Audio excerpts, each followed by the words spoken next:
Brasília é a mulher que teve coragem de ir para dentro do país e fazer o país florescer. Em meio à terra virgem desbravada, na mais esplendorosa alvorada, sorri como um sorriso de criança, um sonho transformou-se em realidade, surgiu a mais fantástica cidade, Brasília, capital da esperança. Meu pai, ele veio na Comissão Cruz e falou assim, vamos fazer a capital do Brasil aqui pertinho da gente. A comissão só marcou o lugar, né? E ele falou assim, a capital vai ficar aqui perto da gente, Brasília, vai chamar Brasília, não sei o quê. Antônio de uma tarde chegou lá em casa e disse, sabe, nós vamos para Pires. Nós vamos procurar um lugar para a futura capital. E a minha família Guimarães, ela era proprietária de muitas terras aqui nessa região. Essas terras foram desapropriadas, não é? A preço muito baixinho para a consolidação, né, do Distrito Federal. Foi na época que veio essa comissão, o Poli Coelho, para verificar os sítios, o local. E não tinha um hotel, porque Planaltina é uma cidade muito pequena. Então, essa comissão Poli Coelho foi hospedada pelo Dr. Osana Guimarães na fazenda dele, chamada Larguinha. Essa comissão toda fazia tudo isso aí a cavalo. Era uma comissão que ia até quase chegando a Formosa. Marco da futura capital, erigido em 7 de setembro de 1922 no governo do presidente Epitácio Pessoa, no lugar designado pela Comissão Cruz, é visitado pelo general Poli Coelho e sua comitiva, acompanhado por grande massa de fogo de Planaltina, inclusive um fotógrafo de luxo.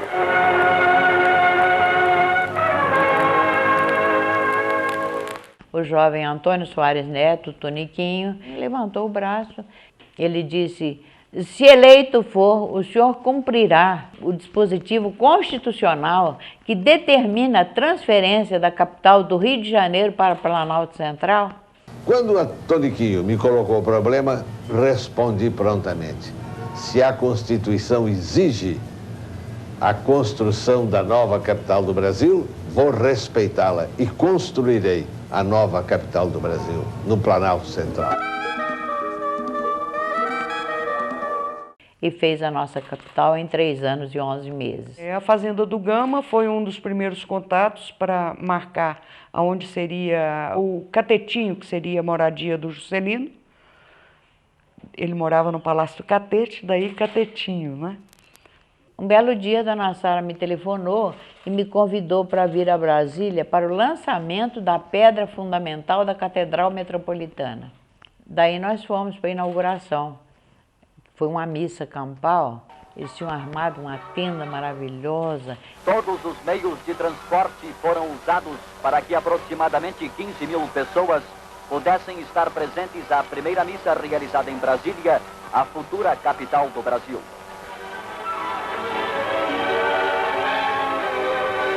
E naquela época se usava muito sapato de camurça.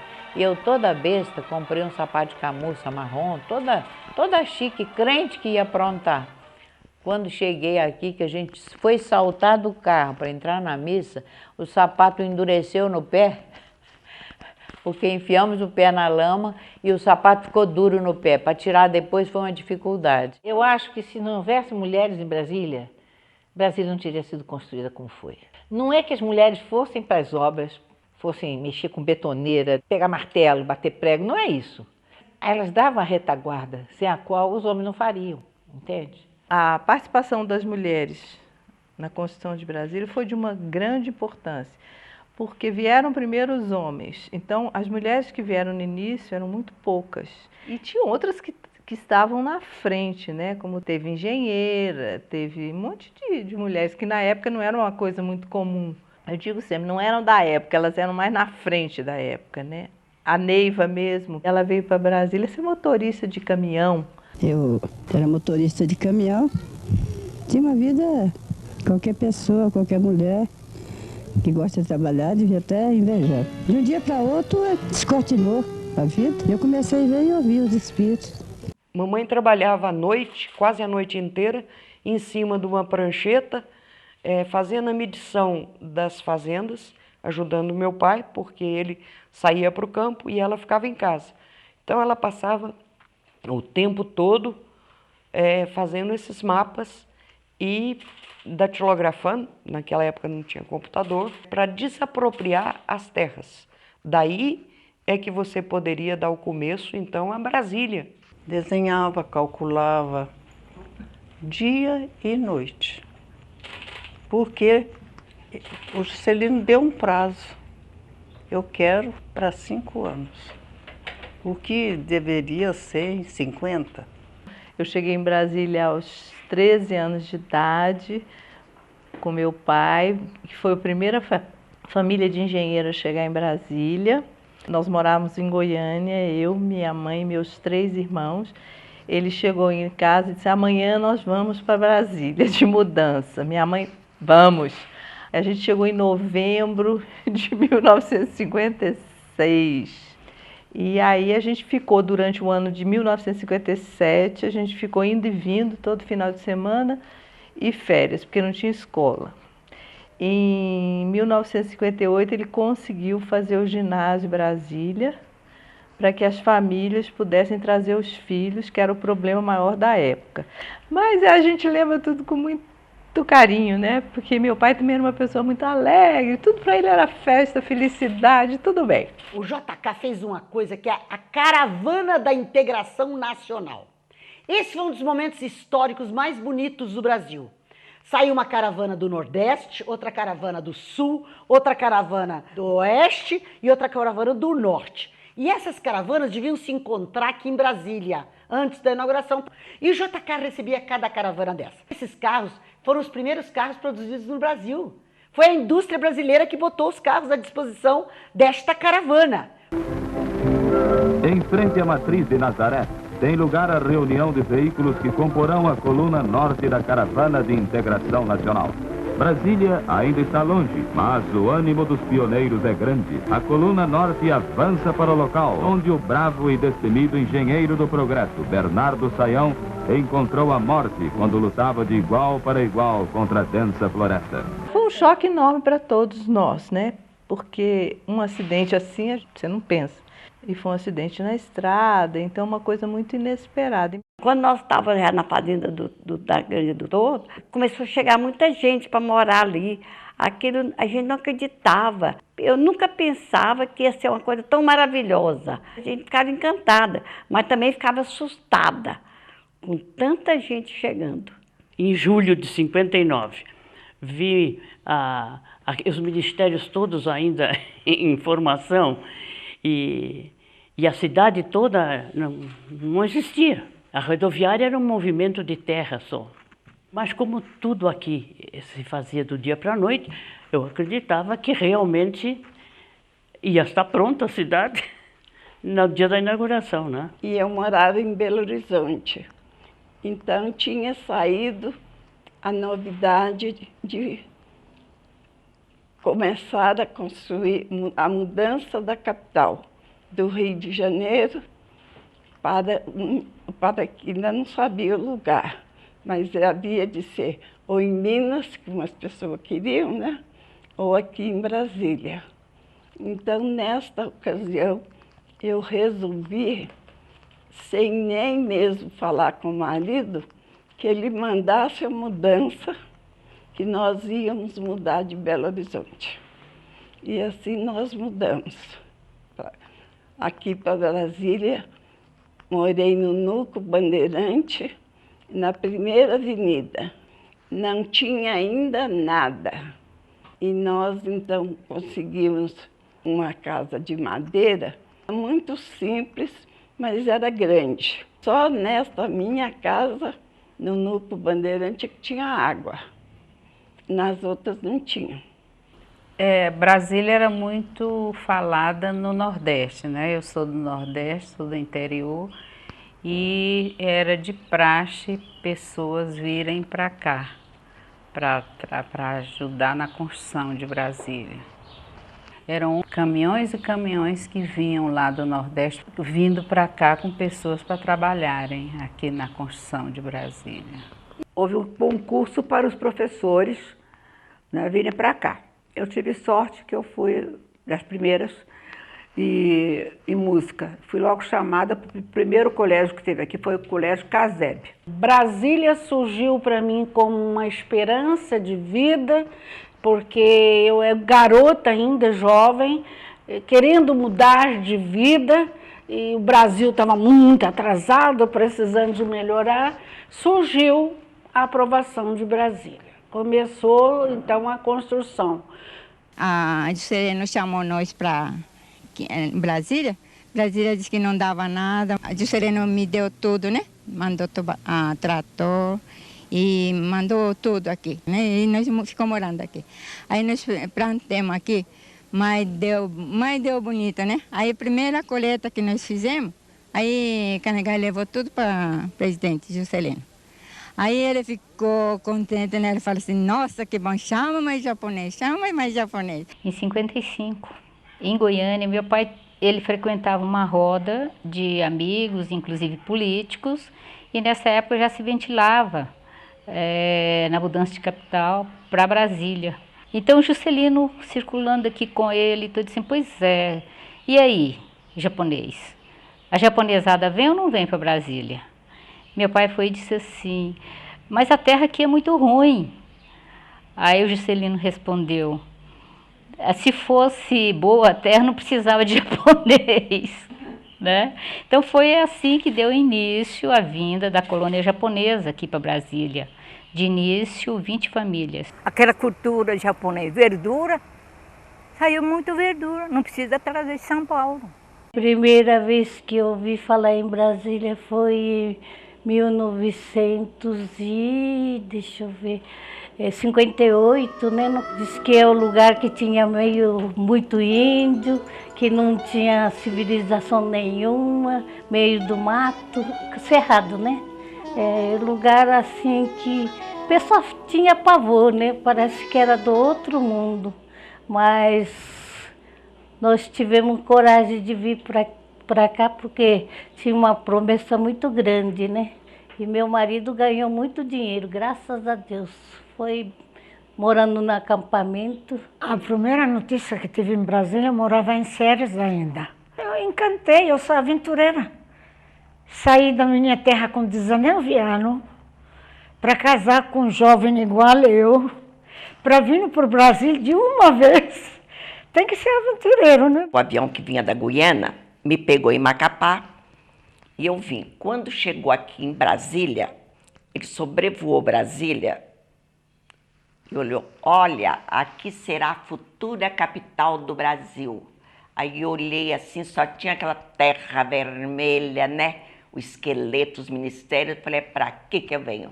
Eu, uma jovem de 6 para 7 anos, vim vivenciar e construir toda a minha visão de mundo a partir de Brasília. Eu tomei consciência da existência de Brasília quando eu vim para Brasília, morar em Brasília. Pousei naquele aeroporto de madeira que existia em Brasília. Tenho memórias de descer num lugar que era um descampado. Quando eu cheguei aqui, aí no aeroporto não era esse aeroporto de hoje.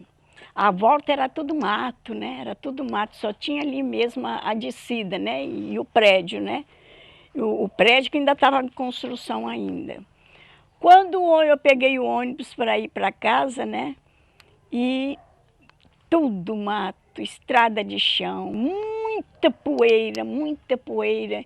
Aí eu perguntei ao taxista, mas isso aqui é Brasília?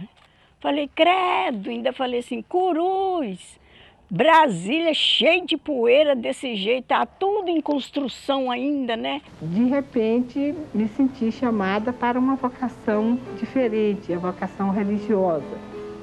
Estava começando a construção, bem no centro do Brasil, da futura capital do país. Eu fui indicada como uma pessoa que satisfazia as necessidades do trabalho da congregação em Brasília. Então, ficou combinado que no dia 15 de setembro, as irmãs poderiam vir que o alojamento já estaria pronto. E eu perguntei, se nós vamos trabalhar com os candangos, por que então não vamos morar na Vila Operária junto com eles? E disseram que a administração da Nova Cap não achou muito bom, porque queria que as irmãs também trabalhassem junto às senhoras que já existiam, dinamizando mais a Associação das Pioneiras Sociais, que tinha sido criado no Rio por Dona Sara e tinha sido recém-criado um núcleo em Brasília com a presidência da Dona Coraci, esposa do Dr. Israel. E que também, morando muito ali, as irmãs iam ser assediadas dia e noite e realmente não iriam aguentar. Mas eu continuei pensando que o ideal teria sido isso, a gente se identificar inteiramente com a população com que a gente iria trabalhar. Vim de Currais Novos, no Rio Grande do Norte, de Pau de Arara. Tem uma lona, cobre o carro, né? E tem bancos assim, a gente vai sentando juntinho, vai sentando até completar aquele caminhão de gente. O joelho encostando nas costas do outro, o menino veio no colo ali, espremidinho. Eu mesmo vinha grávida, né? No barrigão só vendo. Quando chegava no lugar que a gente descia todo mundo, assim, no mato, perto de um córrego. Quem trazia comida pronta, dava um jeito de esquentar. E subia novamente. Terminamos a viagem com 10 dias. Né? Eu fui a Friburgo e lá eu conheci meu marido que trabalhava no Banco do Brasil. Nós procuramos uma nova moradia. O pai dele, no princípio do ano 57, telefonou para o meu marido e disse, escuta, eu li no jornal que vai abrir agência provisória no Núcleo Bandeirante do Banco do Brasil, onde vai ser construída a nova capital. Uma vida nova que nós queríamos começar e uma capital nova ser construída, e se combinava. E cheguei aqui antes da inauguração e olhei assim, tudo muito seco, não tinha folhas verdes. No aeroporto eu escrevi um poema sobre isso. Busco o verde das folhas numa busca sem fim. Mas o que eu busco, por certo, é o verde dentro de mim. Era um negócio, assim, estranhíssimo para mim. Cada lado que eu olhava era coisa subindo, construindo, os lacerdinhas voando. Era, assim, fantástico, era uma aventura. Eu acredito que naquela época, até 1964, Brasília era o paraíso, era a liberdade, era o campo fértil para você realizar qualquer projeto de vida. Aqui em Brasília, eu aprendi a ser independente, ser uma mulher assim que podia expressar no meio político, no meio social, dos empresários que estavam em Brasília. Eu podia chegar para eles, reivindicar direitos para empregados deles, entendeu? O papel das mulheres naquela época era uma seriedade fora de série. Era uma coisa muito boa. Era um conjunto, assim, parecia uma família. Representava muita coisa. Naquele tempo aqui a senhora não sabia quem era o bom, quem era o ruim. Parecia uma irmandade. A dona Sara Kubitschek, ela morou numa casa de madeira. Ela morou. Então, eu digo para a senhora, todo mundo era igual. Ser mulher em Brasília não era fácil, porque faltava tudo, na realidade. E meu marido resolveu comprar uma Kombi, porque nós íamos frequentemente à Cidade Livre, o Núcleo Bandeirante, né? Para comprar carne, não tínhamos açougue aqui, não tínhamos nada. E das quitandas, comprar legumes, frutas, tudo isso. Ser mulher naquela época era como se você fosse um botão de rosa perfumado ali naquele lugar, ali na presença deles, sabe? Que eles admiravam e sentiam a alegria de ter um perfume de uma flor ali por perto, né? O que seria desses trabalhadores se não tivesse essas mulheres ali dispostas também a suar e trabalhar ali? Eu tenho muito orgulho de ser pioneira.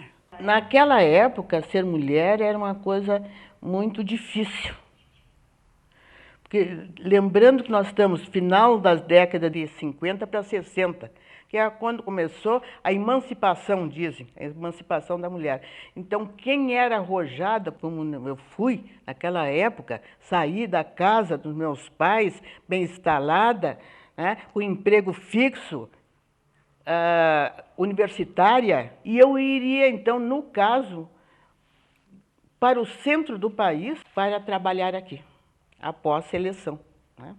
Eu acho que foi muito difícil para a mulher, muito difícil, muito sacrifício, saíram das suas origens em busca do Eldorado. Isso aqui era o Eldorado, era a promessa do futuro, era a bênção que Deus mandava na vida de cada família que veio do Nordeste, especialmente do Nordeste, a maioria, não é? Porque veio gente de Minas, veio gente do Sul, e uma era bordadeira, a outra era só cozinheira, a outra era lavadeira, a outra fazia pão, biscoitos. Olha, naquele começo, principalmente, as mulheres elas são parceiras dos homens. A gente percebia que os homens que estavam sozinhos, o rendimento não era o mesmo. Eu vi muitas vezes discussões assim do padre orientando lá, por exemplo, do esposo buscar a esposa, né? Fizemos uma viagem memorável. Viemos de jipe, do Rio de Janeiro até Brasília, em 7 dias dentro de um jipe. E por estradas que não existiam e que nós criamos. Quando chegamos em Goiânia, depois de aventuras mil, algumas muito perigosas, corremos risco de vida várias vezes, lá as pessoas não acreditavam que nós tivéssemos vindo do Rio de Janeiro. Eu olhei e vi uma série de casinhas, que na época era Cidade Livre. Aí eu fiquei olhando e me apaixonei, sinceramente. Foi amor à primeira vista. Havia necessidade imensa de interiorizar a capital. Não era possível continuar o Brasil crescendo só no litoral como se fosse caranguejo. Não tinha condição. Chegamos na Cidade Livre, meu marido já tinha feito uma casinha para nós. Nós botamos armazém porque queríamos trabalhar de tudo. Então eu ficava na porta, falava, vamos entrar. Eles entravam, não deixavam ninguém sair sem comprar. Um cafezinho, uma água, uma fruta. E comecei a cativar os fregueses. 58, 59, 60 na inauguração, em 3 anos eu fiz tantos partos que eu não sei quantos foram. Atendia nos acampamentos. E era longe para sair de uma construção para outra construção. E eu com a bolsa de parto, que eu levava até água fervida para dar um banhozinho, porque chegava lá não tinha água às vezes. Então era luva, instrumental cirúrgico e água, e remédio para os olhos de neném, tudo tinha que levar. Então eu fui mais útil vindo para cá do que eu imaginei. O tio Antônio pediu, disse, Luísa, não vai embora daqui agora, que minha mulher vai ganhar neném. E não tem ninguém, aqui não tem mulher, não tinha quase mulher aqui. Aqui não tem ninguém, eu digo, tá bom. Aí disse, o que é que eu vou fazer? Ele disse, não, eu vou arranjar uns homens para tu dar comida. Aí arranjou assim nas firmas por ali, umas 10 pessoas. Eu cozinhava carne, verdura e feijão. Tinha uns fogões redondos assim, com um negócio no meio assim, que ele botava querosene. O Núcleo Bandeirante era muito assim, de gente. Eu fiz um barraco lá na invasão do IAPI. E meu marido fez uma casa grande e começou a vir nordestino. Só trabalhava para dar comida a esse povo. Lá no Núcleo Bandeirante, todo mundo ali trabalhava. Tinha gente que pegava a roupa dos policiais e vivia daquilo, para lavar.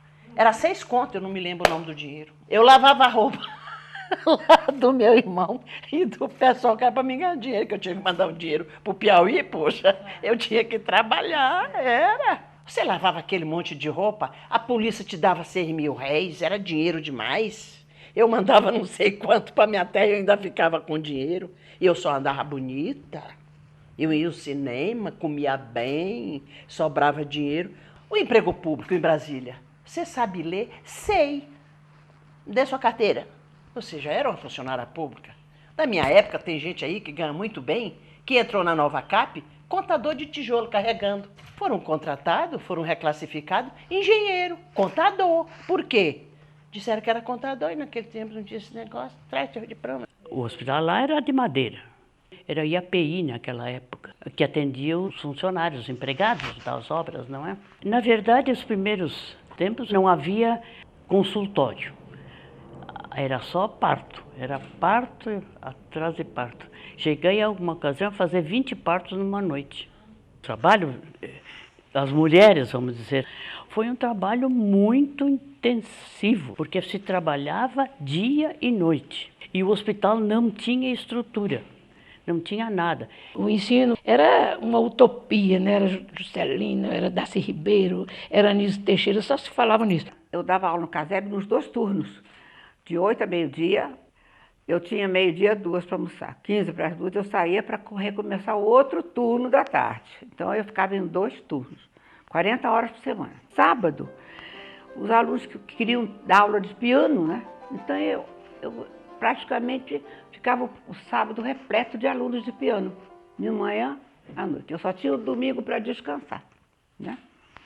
Então a minha vida correu assim. As nossas aulas eram calcadas muito em cima do cachaçinha. Não sei se vocês se lembram daquele que a gente passava as folhas, o mimeógrafo. O mimeógrafo, que era movido a álcool, toda escola tinha um. Era o computador de hoje. Era a impressora do computador de hoje. A primeira escola-classe era no acampamento dos engenheiros. Ela chama Escola Júlia Kubitschek, por causa da mãe do nosso presidente, né? Puseram o nome na escola. Era muito bem organizada, era de 2 andares. Servíamos lanche, porque era o propósito dos pioneiros de educação de Brasília de mudar a maneira do ensino no Brasil. Então, quiseram começar por Brasília, que era para a criança ficar o dia todo na escola.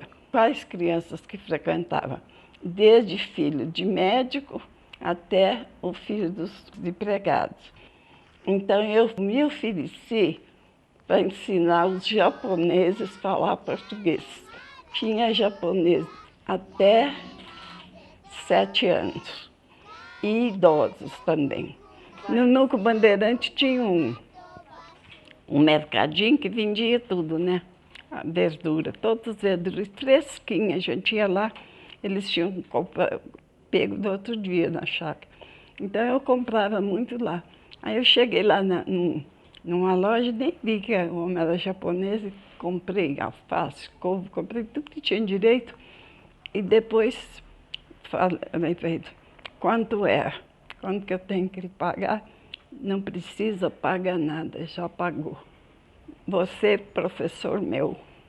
Para saber mais sobre as ações do governo voltadas para as mulheres, acesse o site da Secretaria de Políticas para as Mulheres em www.spm.gov.br. Tchau e até o próximo programa com mais Poeira e Batom no Planalto Central.